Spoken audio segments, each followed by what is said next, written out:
Hey friends, welcome back to another episode of Space for Life. We're in store for an amazing story, and one that I think is not only going to be, an inspiring story to hear, but one that I think is going to have some incredible takeaways, I think, for all of us that are listening. So my special guest today is Anna Megrelishvili. Think I said that name somewhere close to what it is. And Anna and I have just been getting to know one another. I was introduced, I think, to her amazing story and the things that she's doing through a connection service that we both go through. And I'm really excited to hear, Anna, your story. Welcome to Space for Life. Just want to say hi first, and then I'll tell people about you. Hi, Tommy. Well, thank you so much for having me on your podcast. I cannot wait to share my story with your listeners. Well, we talked for a little bit before we, hit the record button, and I just felt a real immediate kindred spirit, in terms of why we're doing this and our heart to kind of hopefully be able to help people. And I think that particularly you have a real message for Space for Life, and so there's a real connection with that. So Anna is the founder of Christian Professionals Network, which I want to hear a lot more about, and the author of Finding Courage to Change. Her story is amazing, going back to a childhood in Moscow, correct? And quite a difficult story that we'll hear a lot about, and not coming from a faith background, coming actually from a very different background. So I'm excited to hear about all of that. Then, as you came to a place of faith, this experience of how silent retreats have influenced your path and your walk with God. So I think that's a place that is new to so many of us, and yet I think has such potential to be life changing. So I'm so excited to hear about that. So Anna, I'd just love to have you tell your story to begin with. Absolutely. I think a lot of people who know me now and know what I do are very surprised when they hear where I come from and what background I come from. But I think, all the pain and all the suffering that we go through are meant there to teach us a lesson, to make us stronger. And this time, I don't want my pain to be purposeless. I want it to bring light and encouragement to others. So I am thrilled to share my story with you. So as you said, it started in Eastern Europe. My family originally is from Georgia, the country. But I lived as an immigrant in Moscow, Russia for over 10 years when I was a child. And that was very difficult culturally, just because as an immigrant, you're very isolated. We were not really accepted into the culture. Back in the 90s, Russia was going through this big war with Chechnya. And so anybody who looked like they are from the Caucasus region with dark hair, dark eyes, we were just always targeted. So I felt very unsafe at all times. People spat on me and just called me names, and it was just part of everyday life. So externally, it was very, very challenging living in Moscow. But internally in my family, it was another war going on. My father was a raging alcoholic, very abusive to me and my mother. And then he would, go on binges where he would just leave us destitute with no money and hungry for days at a time. So at a very young age, I was 8. I had to start going out and collecting bottles from garbage to go and take it to recycling plant to get some money and buy a loaf of bread for my mom, me, and my little brother to eat. And so, as you can imagine, it carried a lot of shame because I always felt like, oh, I wish my classmates would not see me when I'm digging in the garbage. I was hungry. I've stolen food from my classmates out of desperation and things that you're just not proud of when you're growing up. I've stolen food from gardens based on my mother's instructions. So it's just been really, really difficult. My father was abusing me sexually since age 8. So that carried a lot of darkness and shame that I carried for many, many years. And so when you grow up like that, not only I didn't believe in God, I think I was really angry with God. My thought process was, if God exists and he allows for all those horrible things to happen to me as a child, I want nothing to do with this God. So I refused the whole notion that there is this loving God out there somewhere in the sky watching over us. I just didn't believe in that. Never went to church, never really prayed.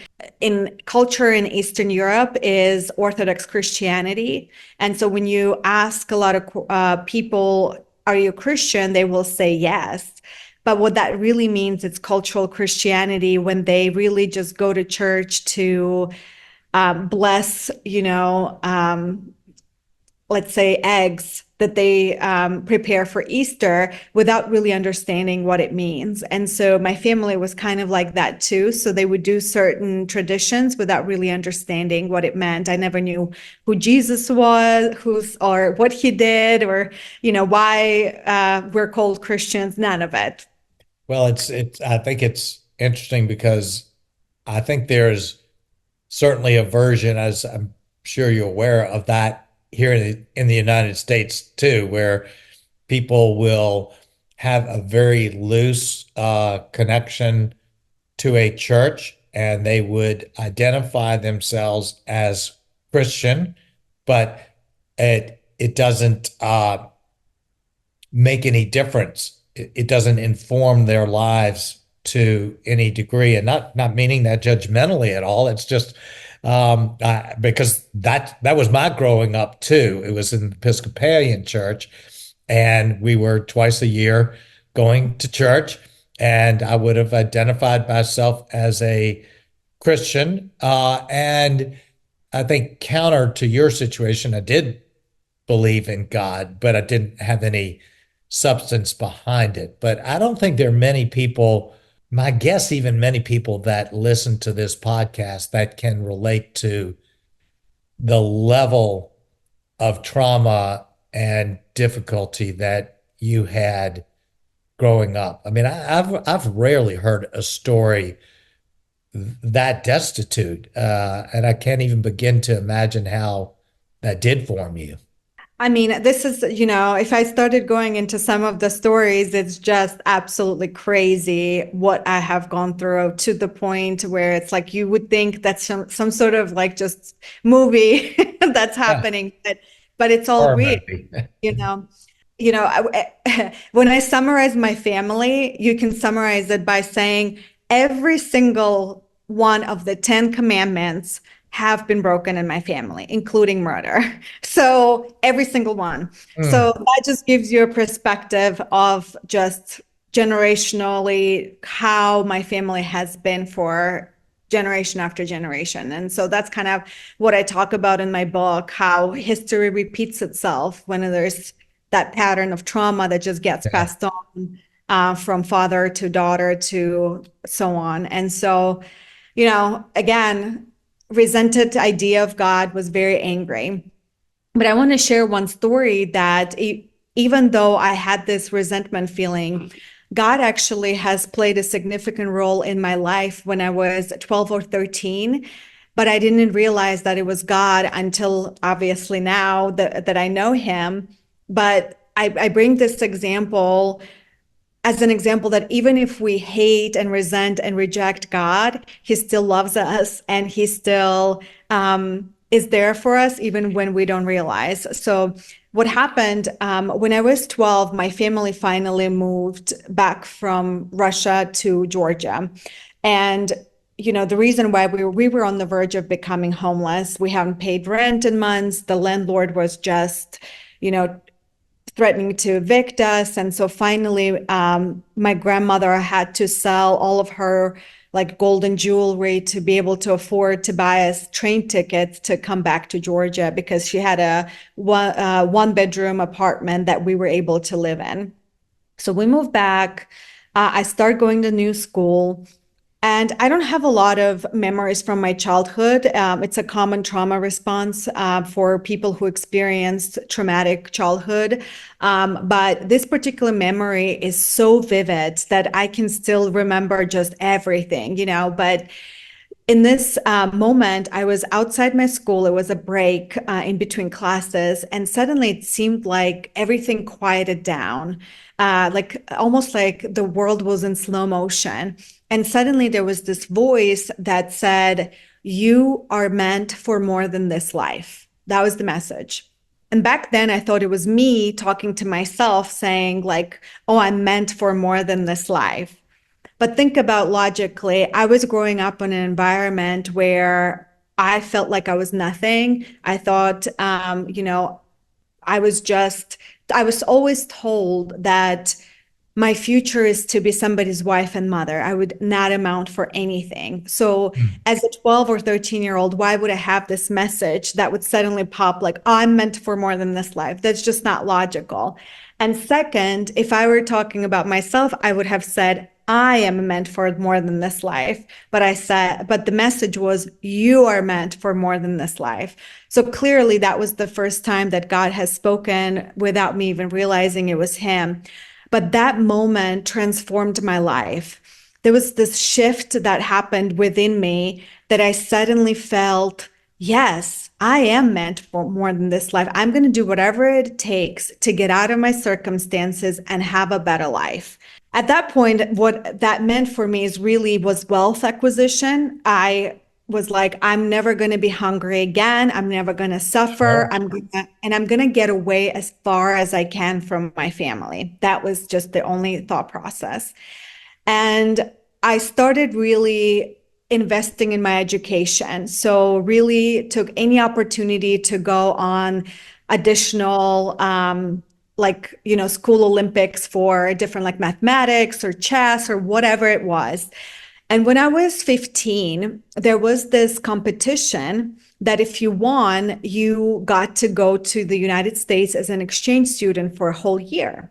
So at 15, I was going through this process by myself without telling my parents because I knew they would not allow me to continue. And then I got to the finals where at that point I had to get my family involved because I was a minor, so they had to sign off on things. Right. Listen to this. Like I, at 15, was smart enough to know the only way my father would let me go if we played on his ego. And so I first spoke with my grandmother and my mother, and I told them how we need to play this. And they approached him, and the way they provided this information was, imagine how people would react that your daughter is going to the United States. They will think you're such an amazing father and you're paying for this. And so like we definitely like played my father at that young age, but it worked. So He you're really smart too. yeah. So, looking back, I was like, crap, was very manipulative at 15 to be able to mastermind this whole thing with my family, but I did it. And so I come to the US and God places me with this amazing Christian family. So this is my first example ever Wow. of Oh, seeing a healthy family where there's love, there's respect, a woman has a voice in the family. And I was like, wow, this is amazing. And then I see how in the US, there's so much opportunity. As a woman, you can be whatever you want, you can achieve whatever you want. And I said, oh, I have to do whatever it takes to come back. where were you in the US? I was in Denver, Colorado. Oh, what a beautiful place. Yeah, Yeah. so it's amazing. And I mean, my family was just incredible. They were much older, they were close to retirement age. I was their 13th exchange student. They showed me so much of the US. It's been just phenomenal experience. And I was sobbing when I was returning back to Georgia. I did not want to leave. Did you tell them, did they come to know your story of of your life before you came No. over? So, and it's very common when people who experience child sexual abuse, they actually bury that secret on average between 20 to 25 years from the time it happened before they're able to actually vocally say that that has happened to them. And so I was no different. I was already in my 20s when I first time was able to tell somebody that that has happened to me. So at that point, nobody knew I was carrying all of that secret by myself without sharing with anybody. So they didn't really know even the other levels of dysfunction within your family. They just didn't know that much. You just came over as a kind of a blank slate for them. Yes, I did. Later on, my host mother told me that she had suspicions that I've gone Mm. through some sort of abuse, but they never pried and they never, asked me anything that I didn't want to share. So they knew my father was an alcoholic, but I really, at that point, the mentality in my culture was you don't take things out of family, so you don't share anything that happens within your family. It's, just Sure. culturally unacceptable. So I didn't really share with anybody what's been going on. Gosh. So you meet this family, you're exposed to a radically different world of not only the United States, but a loving, supportive, kind family.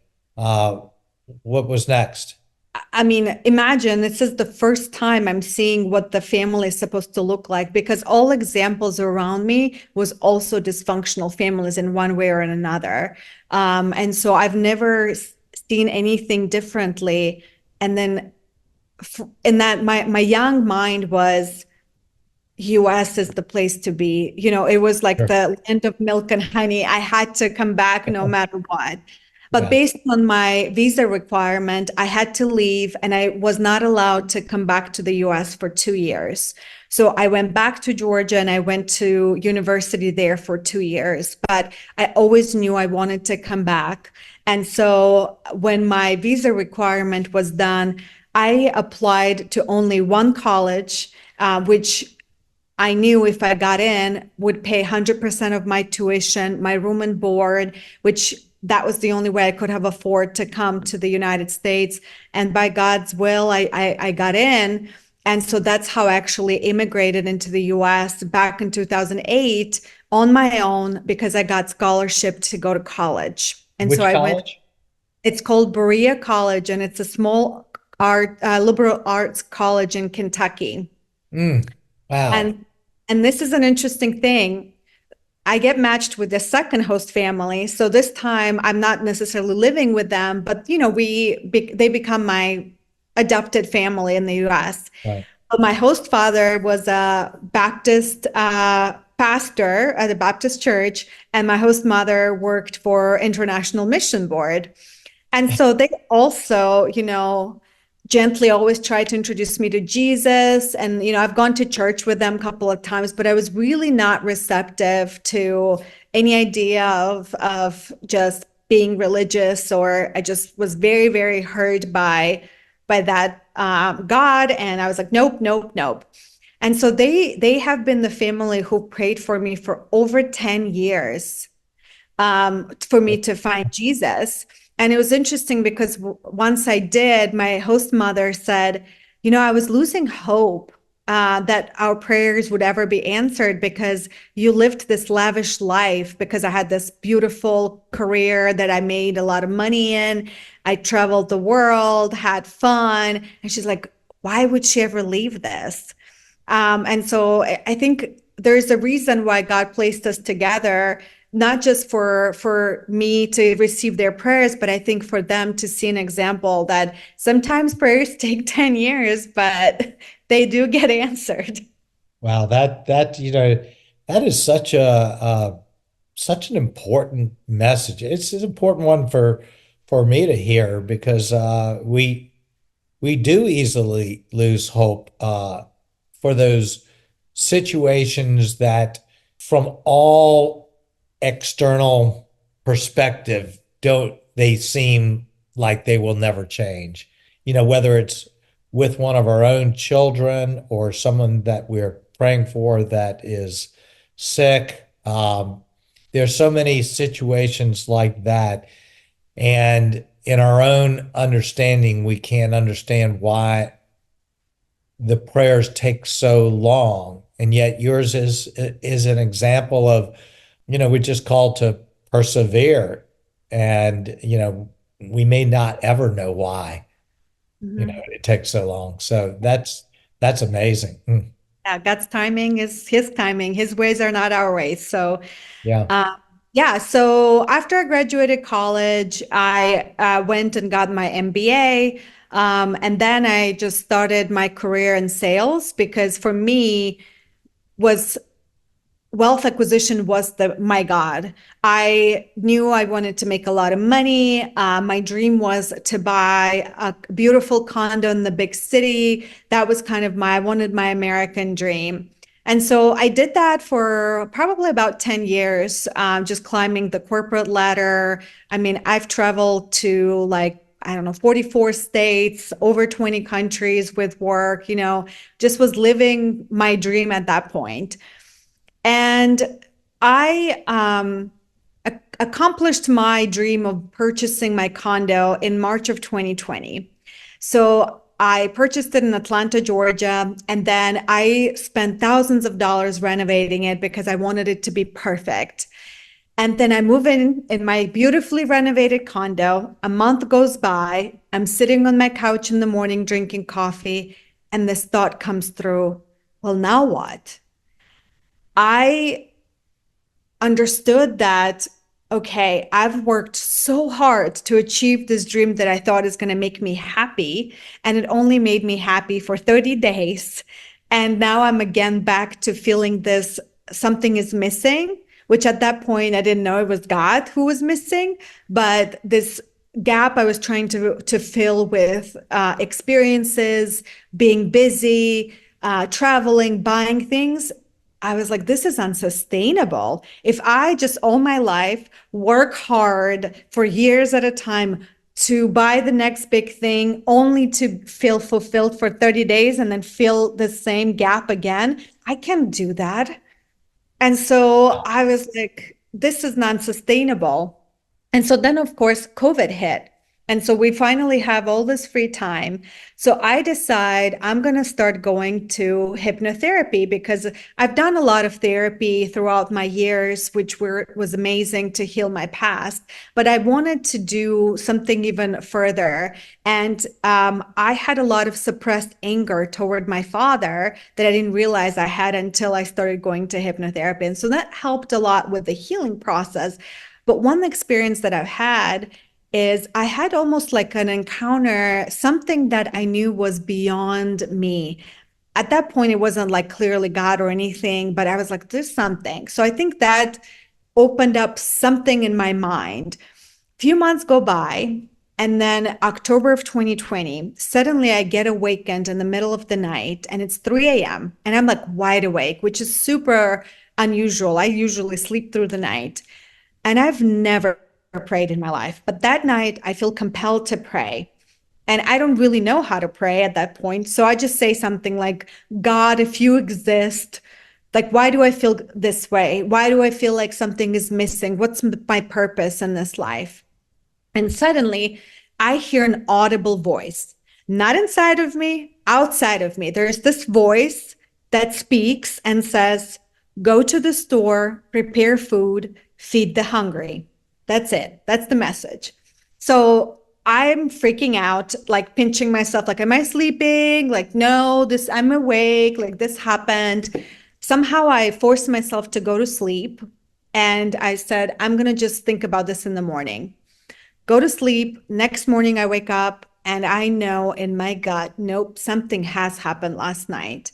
So I call into work and I tell them, hey, I need a personal day, can come in today.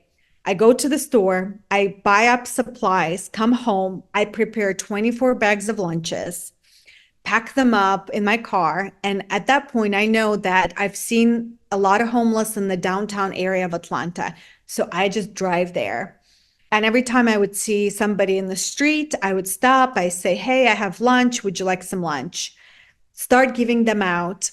About an hour goes by, and then suddenly I come across a whole group of homeless hanging out together. Park my car, I count them, and then I count the bags I have left, and I have exact number left. And I was like, huh, that's weird. So I get this whole big bag, and I walk over there and I said, hey guys, made some lunches, gave them all the lunches out. I was like, okay, I'm done for the day. I fulfilled my what I was asked to do. I was about to get in the car. Suddenly, one of the homeless ladies calls me and she says, honey, come over here. So I walk over there. She looks at me and she says, I have a gift for you. I'm like, okay. So she looks in her big bag of all of her belongings and finally she pulls out this little bird made of clay and she hands it to me with a smile. So I take it and it's a sparrow and on its chest it was written, now in God's hands. And that moment, I just burst into tears. I felt like something struck my heart. I just embarrassed, get in my car, and I'm sobbing. And the only message in my head is, God is real. God is real. God is real. And I'm just crying. So I get home Oh and I order man. my first Bible online from Amazon. Oh my goodness. I've never heard a story like this. Yes. You hear this voice, you don't even have a relationship with God, but you hear this voice, you don't even really know what you do, you just do it. Yeah. Well, when I don't know if you've ever experienced something that supernatural in your life, but when it happens, it's so undeniable that you just have to figure it out. I don't know how people experience it and then reject it because at that point, and I think God knows how he needs to approach different people. I think I was so hardened by life that he had to do something that drastic to snap me out of it so that I would just follow it and be like, I have to figure this out. Because I was at that point, and I'm still am. I'm a very, very logical person. I consider myself highly intellectual. And then suddenly something like this happens, and you're like, no, this happened. Like I'm not crazy. I have not made it up. So I have to see what happens with this. And Well, so, at some yeah, point, you'll have to go back a few episodes on Space for Life, because really, kind of for the first time, I shared my story and testimony, which had an experience back when I was in eighth grade that was as wild and crazy and supernatural as what you described. Certainly, my life prior to that was not in the slightest what you've experienced, but it was God reaching down in an unexpected, supernatural way to say, and I could almost describe it with the exact same feeling. God is real. God is real. Like unmistakably that experience. And it is really unbelievable when you hit the point that becomes undeniable to you. And at the same time, with your story and even with mine, that he cares enough to interrupt and to step in that personal a way is just unbelievable. So anyway, I'm interrupting, but no, it's wow, great. that's a beautiful story. Ah, Yeah, you know, I don't know. And I think I had to hit at that point in my life where I had to start realizing there has to be something more to life Yeah. than just working and buying more things. And that's when he intervened, because probably before that moment, maybe I would not have been so receptive, but he found that gap and he just filled it at the right time. That But was more only 4 or 5 years ago. so yeah, this was in October of 2020. So yeah, less than 5 years ago. Wow. Oh, Yeah, so it's been really incredible, but I'll get back to the story, and I think there's a reason why he helped me find salvation through a homeless woman. So we'll get back to that. Let's put a okay. pin on that one because I think there's a beautiful craftsmanship right there with the story. Well, after this whole encounter, I bought my first Bible. I started reading it. Then I literally just Googled a church and started going to church based on Google reviews. And I started really studying. And then a little less than a year later, I was baptized. And I drove back to Kentucky, and my host father was the one who baptized me.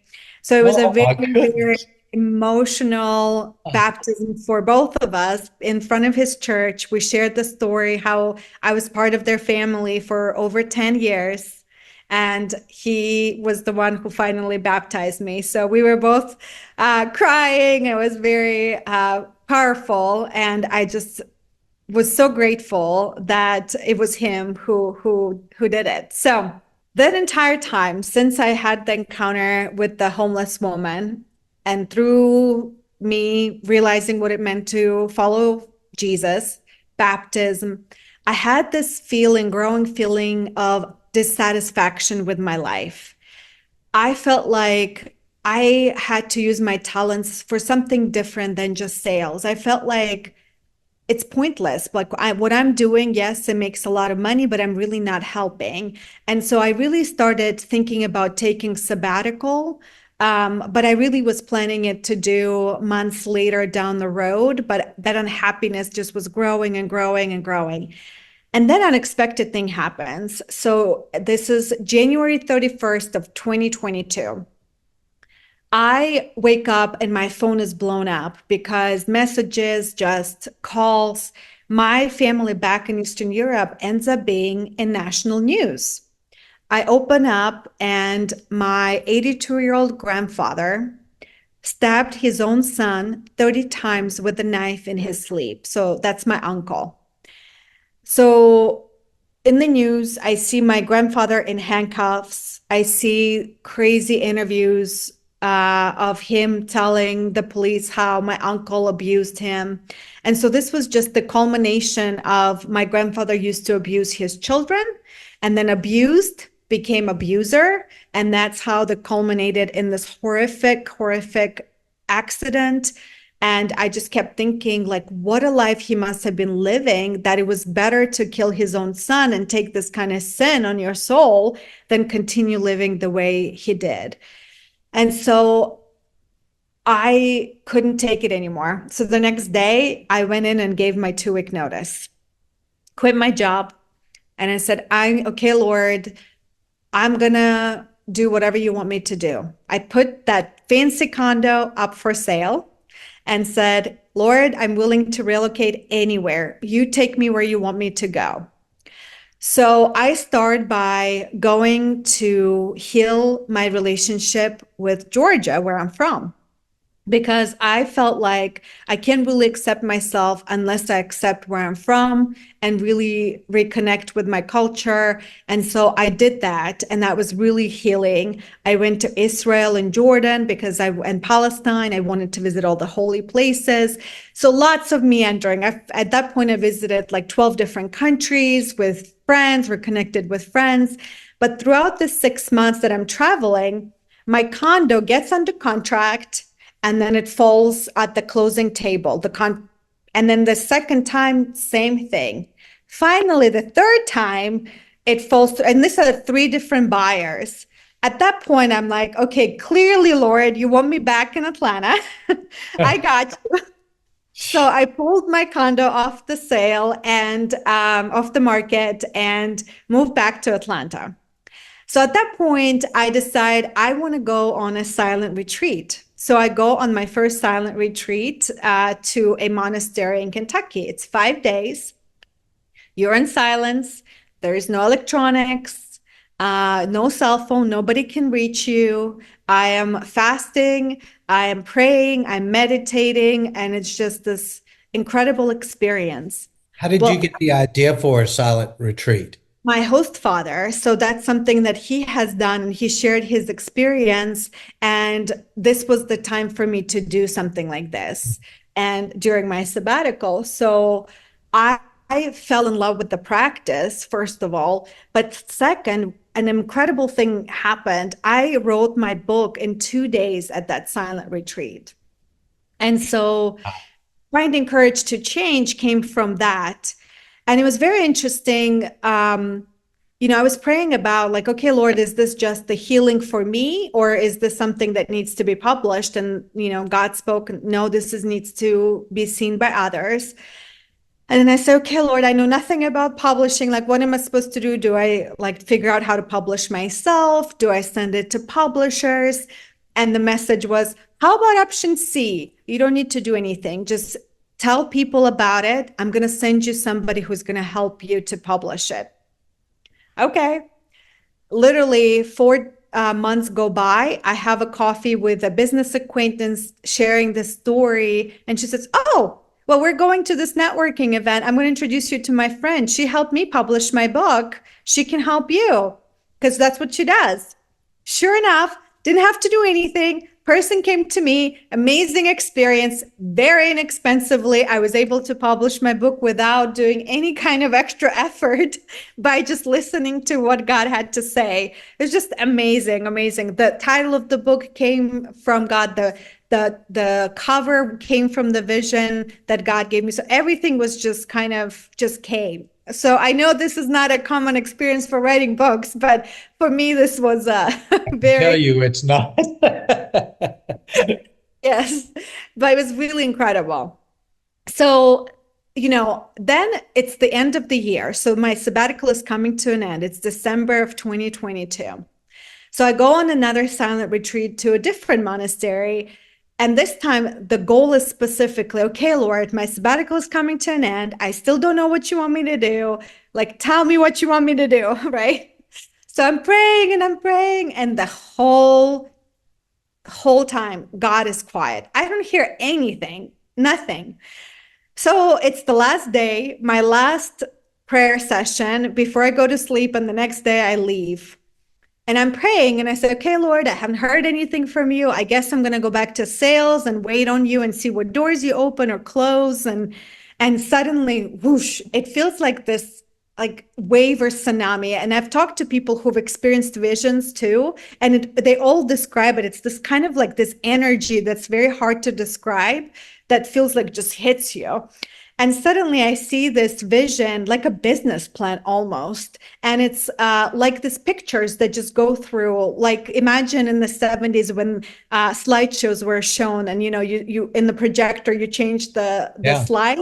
That's how it was. So it's like one picture, another picture. And it was all about solving homelessness in the United States through this particular way. And so I see this newspaper clippings that say, this organization solves homelessness in the United States, see myself speaking in front of thousands of people, describing how it started.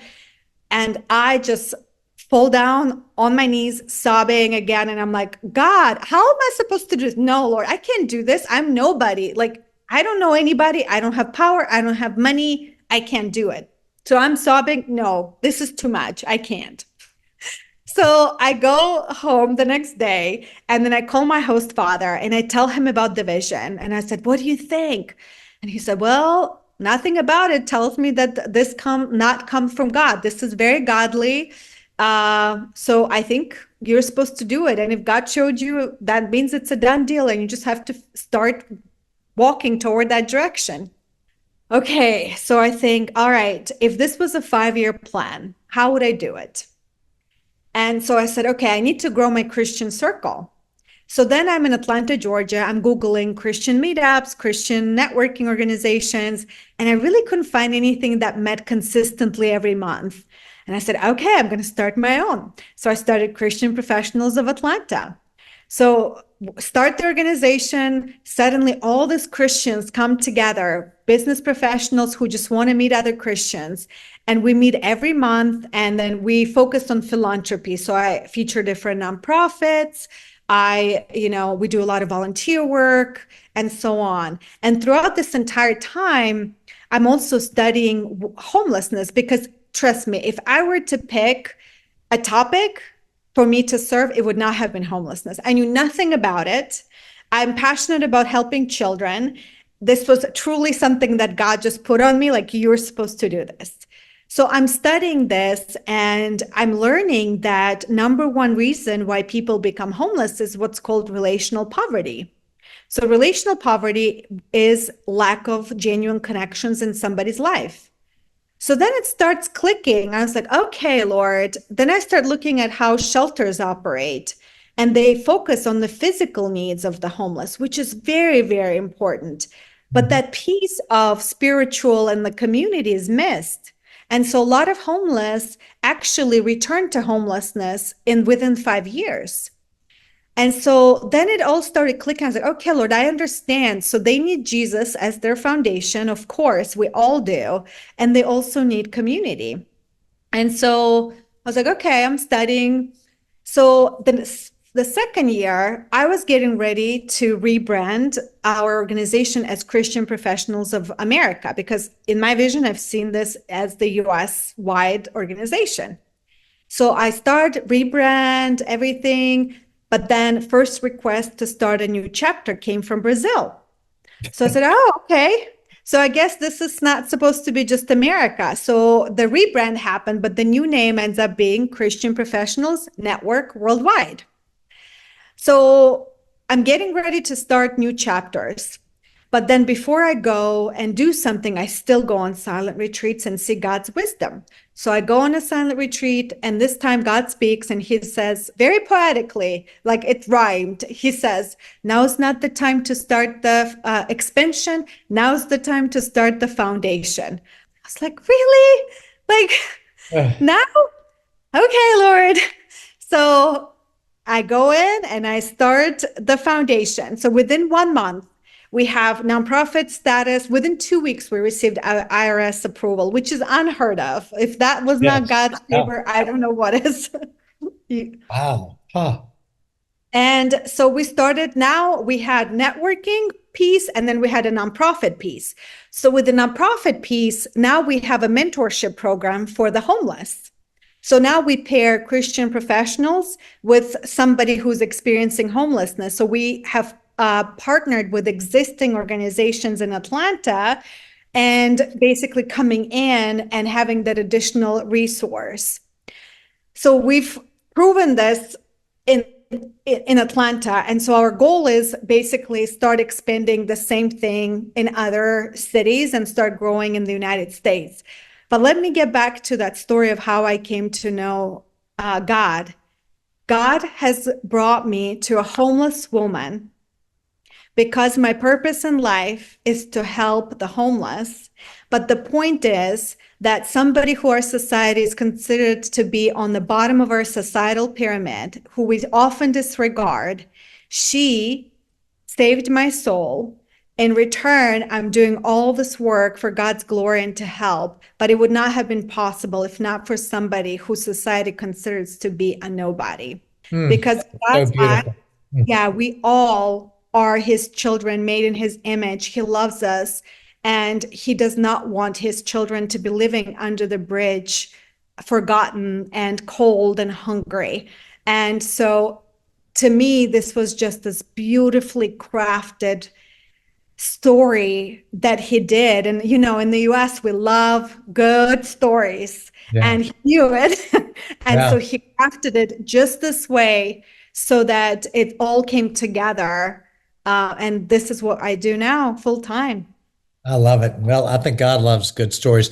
I don't know if anybody else has made this connection. Maybe I'm reaching in a huge way. But as you described your story of being, in that silent retreat and God calling you to the homeless, and then the slideshow, it made me think of Joseph in the Exodus and how God gave him the vision, the ability to interpret Pharaoh's vision, but it was Joseph who put together the business plan. It doesn't say God told Joseph how to fix the problem. It just God gave him the ability to interpret the vision, and then Joseph put together the business plan, and it is absolutely like a business plan that saved people who were starving. The parallels, I don't know, to me they kind of just jump off the page of, God gave you the vision, but then you've been executing a business plan around that vision. It's pretty amazing, and it's certainly absolutely astounding to me to think of what it sounds like you've accomplished in really 2 or 3 years. Yeah, 2 years. That is amazing. Yeah, I've never had anybody compared to that story, but thank you. That is beautiful. I often get compared to Saul on the Damascus Road because I had this kind of resentment of God, had Yeah, unexpected encounter, and then now I'm doing all this work for his kingdom. And so I've heard people compare my, I guess, testimony of how I came to know God sure. more to Saul, but I've never thought from this perspective with Joseph and the business plan. So But thank yeah, yeah, you ought to go back and just look at that because I mean, I just sense, some absolutely unbelievable parallels. And then you even think about Joseph's life and being thrown into to slavery by his own family. Yeah, I don't know. Anyway, that just jumps off the page to me, but really so amazing. And what I also love, and it fits so well with Space for Life, is you're obviously a go-getter. You're not afraid of doing and stepping out, in incredibly bold ways. And yet, what has been foundational to you is this practice of silent retreats, which is so counterintuitive, it sounds like to me, to your wiring as someone who is very successful in sales, to go away and just be silent to listen. And I think there is such a message to me for almost all of us that even if silent retreats is intimidating, scary, you don't know what's going to happen, and to be willing to step into that void to listen for God's voice. I think that's powerful. Not that you just did it once, but that you continue to do you. this. It's a powerful spiritual practice, and I couldn't agree more. It's been one I would maybe not have put the label silent retreat on, but it's been a huge, huge practice in my life. Yeah, I have adopted it and I have gone to on 7 or 8 retreats in the past less than 3 years. So I go about I every love it. 4 months. This practice has been shown by Jesus many times in the Bible. So I do believe that we as Christians, each of us needs to experience it at least once in our lifetime, if not every year. I hear often people say, well, I don't have time for it. And what I tell them is like, I don't have time not to have it because the reason why I'm able to do things so fast is because instead of, yes, I can go from A to B, meandering and going in all kinds of ways and eventually getting there. But God allows me to bypass all this meandering and go more straight line toward what his vision is and his goal is. And so while, yes, I go away for 5 days and I can't work or do anything, I am working. It's an active rest where I'm replenishing myself. I am seeking God's voice and see what He wants me to do. And every retreat is completely different. So I'll give you an example. My last retreat, I went specifically again to seek what He wants me to do next with the organization, because I look at everything that I do, it's His organization. I'm just here shepherding it, right? I'm just here to fulfill His vision. But this particular retreat, he was absolutely quiet about anything that in relation to the business or the nonprofit. But what he spoke about was my character. He showed me something where I have heard my employer by leaving so unexpectedly, the story where I gave my 2 week notice. He showed me how much I hurt that business by leaving so unexpectedly. So 3 years later, or even a little more, I have reached out to the owner to apologize for my behavior, Hmm. because I was like, I didn't see how much I have hurt their business. And so they deserved my, apology for doing it because I disrupted it. And it wasn't a Christian like behavior the way I didn't give them a more advanced notice to hire. I just left. And then there's some other things that he showed me where I need to grow my character as a leader. So he focused on that rather than more permanent, like more urgent things for me, which was business related. And so every retreat is God is going to take you where He wants it to take it. You don't know where it's going to go. And it's not necessarily your agenda, it's His agenda. Yeah, and the thing I would want to add, in a sense, to what you're saying that I think could be helpful for people is God meets us, in my experience, in very different, unique, personal ways. And, it sounds like, and perhaps coming out of kind of the depth of the trials and difficulties you've had, that God has met you in a very direct, unmistakable way many times in your life. For others, and it's been my experience, God communicates, but it's more subtle. Um, there's a sense, a leaning. It's more of a nudging than it is anything else. And as I think I just would want to give people the permission to not enter into something like that with an expectation for the clouds to open and voices to thunder down, Yes. that God does meet us in such personal, individual ways. And yet, at the same time, I think He calls us to the courage to step out. You're absolutely right.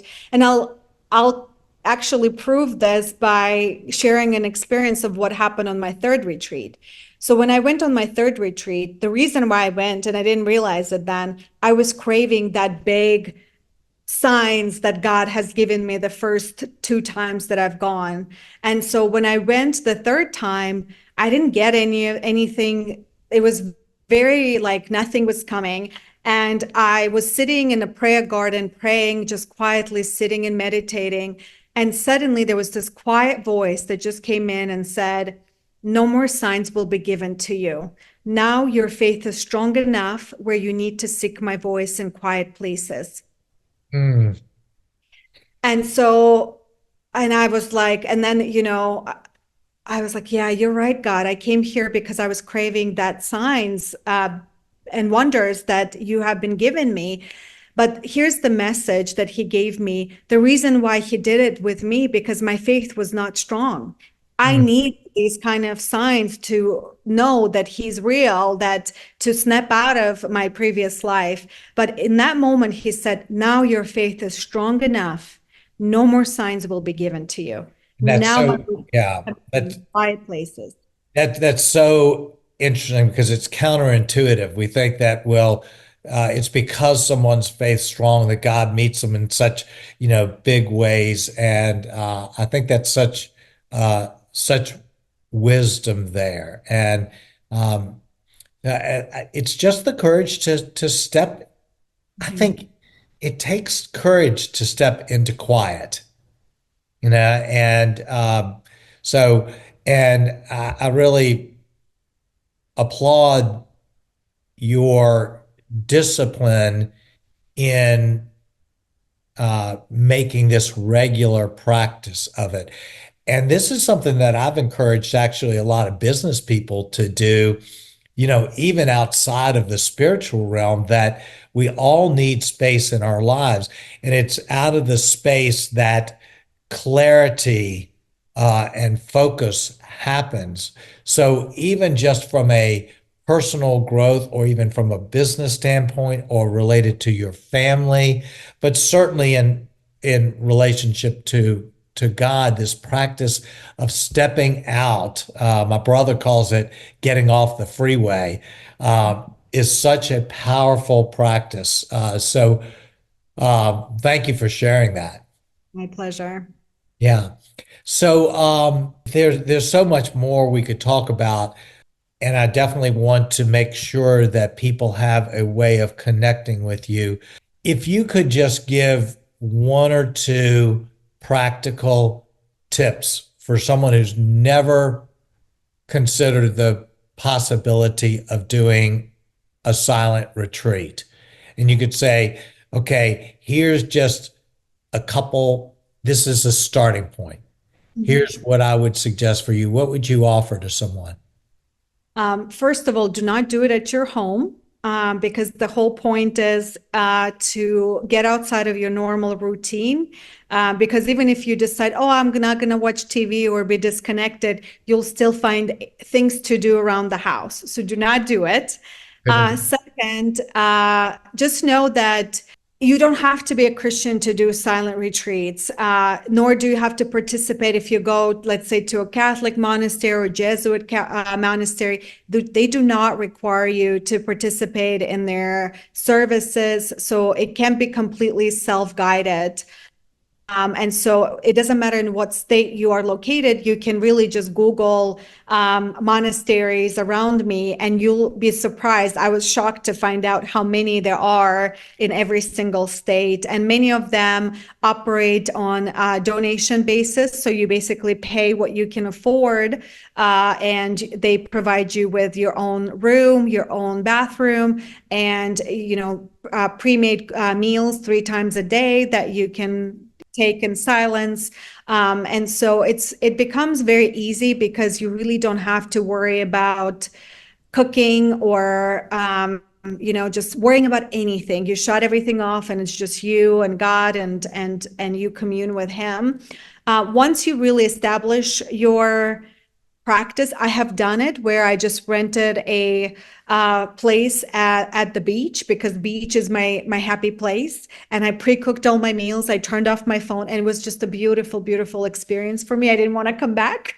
But I would only advise for you to do it on your own, at a different place, once you really experience more structured place where you can go. Because a lot of them will do lectures at the beginning when you check in, just to help you with understanding what the practice is, and you can attend it or choose not to. But it's helpful. Yeah, that's great. Well, I want to just encourage everybody who's listening to move in this direction. I think another possibility that I've encouraged some people to do is to break it down into a little bit more of baby steps, bite size, that you can choose to just say, I'm going to go away, just even start a half a day, go away someplace, as you say, go away, make sure everything's turned off and spend that time. And even that is such a powerful step in the right direction. So this is so helpful. Well, you're doing some beautiful work. I can't wait. We'll have to have you back on at some point down the road, a year when you've changed the world. It's an amazing story. So thank you so much for sharing it, Anna. I'd love to just leave people with how they can be connected with Christian Professionals Network and connect with you. Yeah, I would love it. All the information is on our website, including our organization, our foundation, my book. So if you go to cpnworldwide.com, that's the best way to connect with us and stay in touch with us. Very good. Well, Anna, this has been, wow, a joy and a privilege to talk to you. Thank you for just sharing your heart, and thank you just for being so open with your life to change. Listening is one thing, obeying after you listen is another thing. So, I'm really encouraged and inspired by your story. So, thank you Thank so you. much. For those still with us, in this podcast, this is an amazing story that I think needs for a lot of people to hear. So I hope that you will be encouraged to share this episode with other people. And Anna, just bless you for all of the good work that you're doing, for being part of Space for Life, for God connecting us. It's been really just a joy to be with you. Thank you so much. It's been such a pleasure. Well, thank you everybody for listening. Space for Life. We'll be back next week, and God bless you all. Thank you. Bye bye.